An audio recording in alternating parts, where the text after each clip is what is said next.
नई बहू को लग गए दस्त। अर्पिता की शादी के ठीक एक दिन पहले सगाई का फंक्शन था। उसके ससुराल वाले जबरदस्ती उसे खिलाने पिलाने में लगे हुए थे। हर कोई ये कह रहा था कि नई बहू को मैं पहले खिलाऊंगा, कोई कहे मैं पहले खिलाऊंगी। यही करते करते अर्पिता परेशान हो गई, पर वो क्या कहती। जबरदस्ती सब फोटो खिंचवाने के चक्कर में अर्पिता के मुंह में जबरदस्ती बर्फी और रसगुल्ले के टुकड़े भरते ही जा रहे थे। जब खाना खाने की बारी आई तो सबने टेबल साथ में लगा ली। अंकिता की बहन, अर्पिता खाओ ना, तुम कुछ खा नहीं रही हो। अगर अभी भूखी रहोगी तो कल फिर फेरों में समय तुम्हें भूख लगेगी। अंकित का जीजा, अरे साले साहब, अर्पिता को भी कुछ खिलाओ, खुद ही खाए जा रहे हो। अंकित, जीजू मैंने कहा मना किया है, खा लो अर्पिता, नहीं तो सब मुझे ही दोष देंगे। अंकित की माँ, अरे तुम सब छोड़ो, अर्पिता बहू मेरे हाथ से गुलाब जामुन खाओगी? क्यों खाओगी ना। अर्पिता क्या कहती, वो चुपचाप अपनी होने वाली सास के हाथों से पूरा गुलाब जामुन खा लेती है। अब तो होने वाली मम्मी, बुआ, मासी, भांजी, भतीजा, भतीजी अब अर्पिता के मुंह में जबरदस्ती खाना ठूस रहे थे। अर्पिता परेशान तो हो रही थी, पर वो नए बनने वाले रिश्तों का दिल रखने के लिए चुपचाप उस समय सगाई के फंक्शन में खाती रही। उस रात तो जैसे तैसे अर्पिता सो गई। अगले दिन उसकी शादी थी। शादी के फंक्शन में भी सुबह से रीति रिवाज शुरू हो गए। मायके में आए मेहमानों ने सभी रीति रिवाज निभाते हुए अर्पिता को कुछ न कुछ खिलाना शुरू कर दिया। जो मेहमान आए अर्पिता के मुंह में मिठाई और खाने की चीजें खिलाते रहे। अर्पिता, बस चाची जी और मन नहीं है। चाची, अरे थोड़ा सा खा ले, फिर शादी के बाद हम कौन सा खिला पाएंगे। हाँ ताई, अभी तो मेरी बारी रह गई, रुको, ये ले बिटिया, एक निवाला मेरी तरफ से खा ले। तू भी क्या याद करेगी, तेरी ताई ने तुझे खाना खिलाया। अर्पिता, मम्मी बस, मुझे और भूख नहीं है, ये रीति रिवाज कितनी देर और चलेगी। अभी अंकित के मम्मी पापा भी आकर गए हैं, उन्होंने भी मुझे बहुत सारा खिला दिया है। माँ, अर्पिता ऐसे किसी को मना नहीं करते हैं, अच्छा नहीं लगता है। कोई बात नहीं, थोड़ा और खा ले, वैसे भी अब तेरी शादी हो जाएगी, फिर कौन सा तेरी चाची, ताई और मामी वगैरह को तुझे खिलाने का मौका मिलेगा। रुक, तेरे मामा और पापा बुला रहे हैं, मैं अभी आती हूँ। किसी तरह अर्पिता की शादी हो जाती है और शादी के बाद वह अपने ससुराल आती है। पर शादी की रात से ही अर्पिता के पेट में गड़बड़ हो रही थी।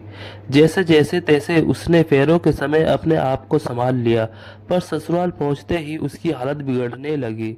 अब नई नवेली बहू किसे कहे किसे बताए। अंकित की बहन, अर्पिता, माँ ने तुम्हारे लिए ये गरम गरम नाश्ता भेजा है, तुम जल्दी से कर लो, फिर कुछ देर बाद मोहल्ले की औरतें आएंगी और तुम्हारी मुंह दिखाई की रस्म होगी। अर्पिता, बबली दीदी वो। अंकित की बहन, अरे शर्माना कैसा, मुझे पता है आपके लिए घर नया है, इसलिए आपको मेरे सामने खाना खाने में शर्म आ रही है। ठीक है, तुम खुद खा लो, मैं थोड़ी देर बाद दोबारा आती हूँ। अर्पिता, दीदी अंकित कहाँ है। अंकित की बहन, अंकित वो तो अपने जीजू के साथ नीचे हॉल में नाश्ता कर रहा है। अर्पिता की नंदन ढेर सारा मक्खन लगाकर आलू के पराठे और दही रख जाती है। अब अर्पिता ना खाए तो बुरी बनेगी और खाए तो उसकी हालत खराब होगी। अर्पिता पूरी तरह से फंस चुकी थी। तभी उसकी सास आ जाती है। अर्पिता की सास, अरे अर्पिता बहू, तुमने अभी तक नाश्ता नहीं किया, क्या हुआ, मेरे हाथ के आलू के पराठे पसंद नहीं आए क्या। अर्पिता, नहीं नहीं माँ जी, पराठे तो बहुत टेस्टी है, बस खा ही रही थी। अर्पिता की सास, अच्छा अच्छा, ये लो, साथ में ये भी खा लो, तुम्हारे ससुर जी ने तुम्हारे लिए ताजी जलेबी और रबड़ी लेकर आए हैं। ये बोल रहे थे कि फेमस हलवाई की रबड़ी है, तो अर्पिता को जरूर खिलाना, बड़े मन से उन्होंने तुम्हारे लिए भेजी है। अर्पिता रबड़ी जलेबी भी देखकर परेशान हो जाती है।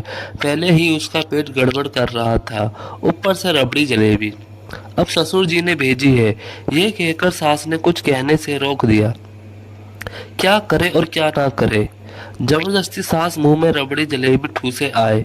अर्पिता चाहते हुए भी मना नहीं कर सकी। सास के जाने के बाद अर्पिता परेशान हो गई। वो बार बार टॉयलेट भागे, फिर बाहर आए, फिर भागे, फिर बाहर आए।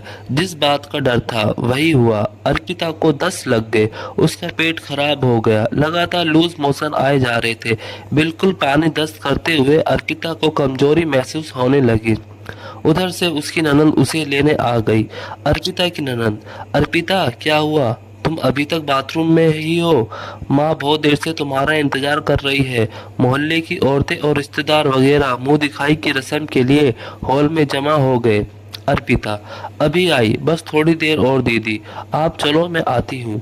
अर्पिता की ननद, ठीक है, नीचे जाने से पहले मुझे आवाज लगा देना। ननद चली गई, पर अर्पिता के मौसम रुकने का नाम ही नहीं ले रहे थे। उसकी हालत लगातार खराब हो रही थी।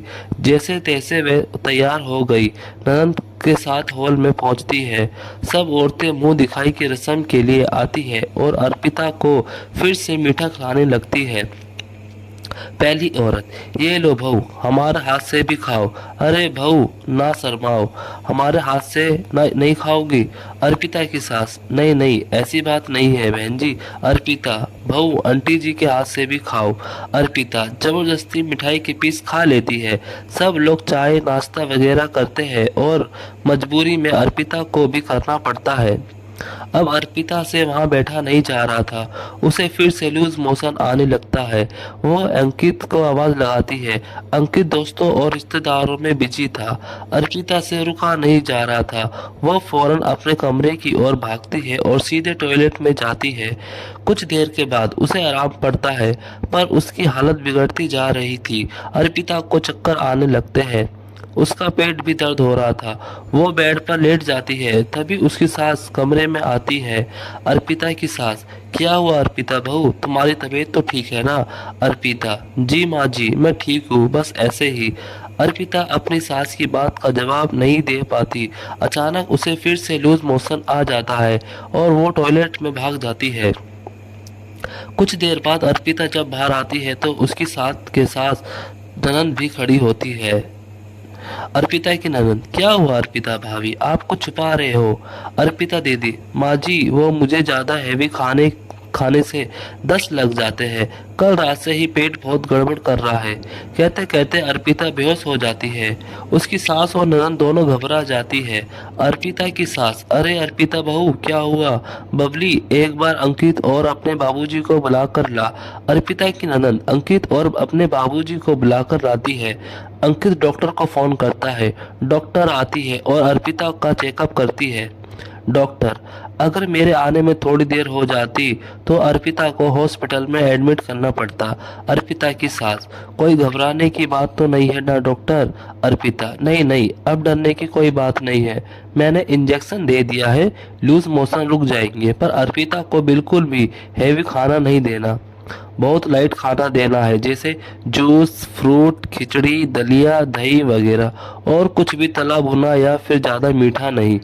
डॉक्टर अर्पिता को दवाइयाँ और इंजेक्शन देकर चली जाती है। कुछ देर बाद अर्पिता को आराम पड़ता है। अर्पिता की सास, अरे अर्पिता बहू, तुमने पहले क्यों नहीं बताया? वैसे देखा जाए तो गलती हमारी है।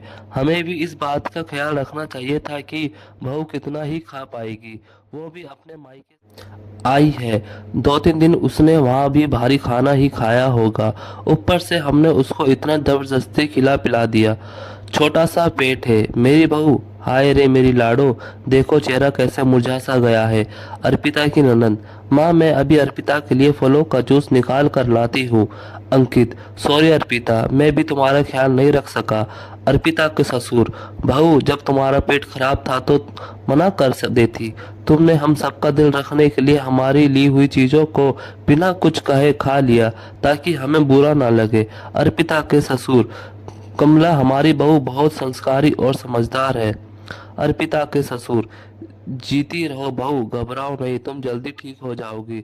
अर्पिता के ससुर, कमला बबली, तुम्हें अर्पिता बहू का पूरा ख्याल रखना है, ठीक है? अर्पिता की मम्मी को भी फोन पर ये बात पता चलती है तो उन्हें भी बहुत दुख होता है कि अर्पिता को शादी से 2 दिन पहले भी इतना भारी खाना खाना पड़ा और वो सबका दिल रखने के लिए अपने मायके में भी किसी को मना नहीं कर पाई। शादी के बाद वो अपने ससुराल में नई बहू बनकर आई तो भी किसी को मना नहीं कर सकी। सबको अपनी गलती का एहसास होता है। 1-2 दिन में अर्पिता ठीक हो जाती है। अब रिश्तेदारी में पहली रोटी खाने भी जाना था। इस बात को लेकर वो और चिंता में थी। इस बार उसकी सास ने सब कुछ संभाल लिया।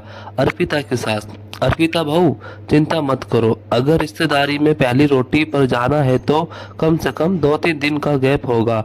लगातार हम भी तुम्हें रिश्तेदारी में खाने पर नहीं भेजेंगे। जब तुम्हारी जी चाहे तब जाना। अपनी सास की बात सुनकर अर्पिता खुश हो जाती है। वो खुश थी कि उसको इतना अच्छा ससुराल मिला था जहां परिवार का सदस्य एक दूसरे की परेशानी को समझते थे। आपको ये कहानी कैसे लगी हमें कमेंट करके बताएं और प्लीज़ चैनल को सब्सक्राइब जरूर करें।